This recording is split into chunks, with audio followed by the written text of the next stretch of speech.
Isang mapagpalang araw po, mga kasimbahay. Panibagong araw na naman.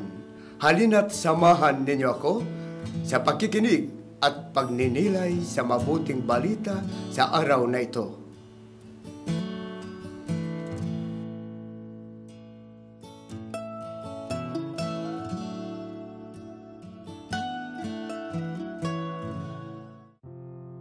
Ang mabuting balita ng Panginoon ayon kay San Marcos.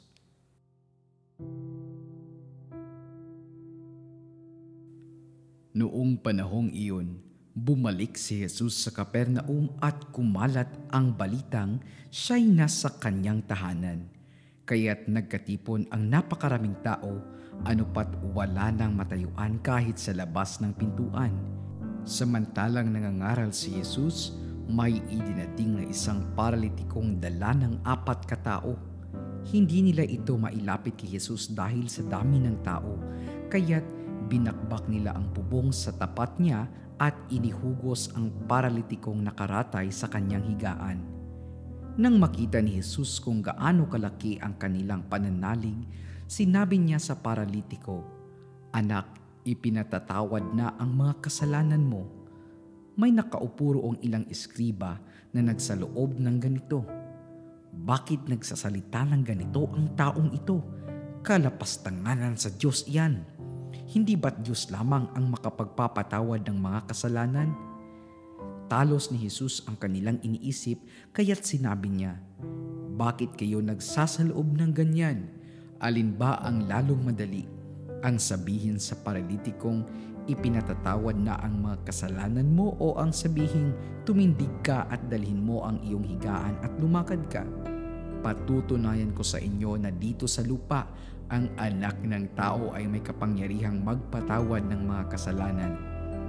Sinabi niya sa paralitiko, "Tumindig ka, dalhin mo ang iyong higaan at umuwi ka."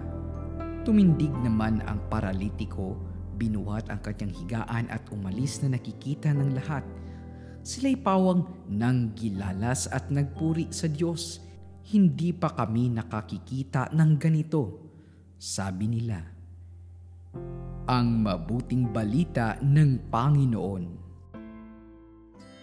Pagsasadiwa. Tumindig ka. Marami tayong mga tiisin sa buhay na waring lumulumpo sa atin. Marami tayong mga dalahing nagpapabigat sa atin hanggang sa puntong hindi na tayo makatayo sa ating kinasasadlakan. Minsan, nagiging pabigat na tayo sa ating kapwa, hindi dahil sa gusto natin, ngunit dahil sa hindi na tayo makabangon sa sarili nating lakas o sa lakas ng iba. Wala tayong mapaghuhugutan ng kalakasan at naiiwan tayong waring isang paralitiko sa maraming paraan. Anumang mabigat na pasanin, anumang tiisin, anumang kasalanan ay kayang gunawin ng habag ng Diyos. Isang bigkas lamang ni Jesus, iyak na mananauli ang lakas upang magpatuloy tayo sa mga pakikibakas sa buhay. Ang salita ng Mesiyas ay ating buog at tanggulan. Ang bawat wika niya ay suhay na aagapay sa atin sa muling pagtindig at pagharap sa isang mas pinagpalang bukas. Pagsasagawa. Pagnilayan natin ang mga bagay at pagkakasalang nagpapabigat sa ating buhay.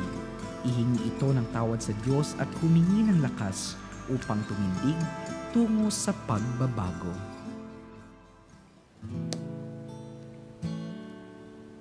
Mga kasimbahay, napakinggan at napagnilayan po natin ang mensahe ng ating Panginoon sa araw na ito.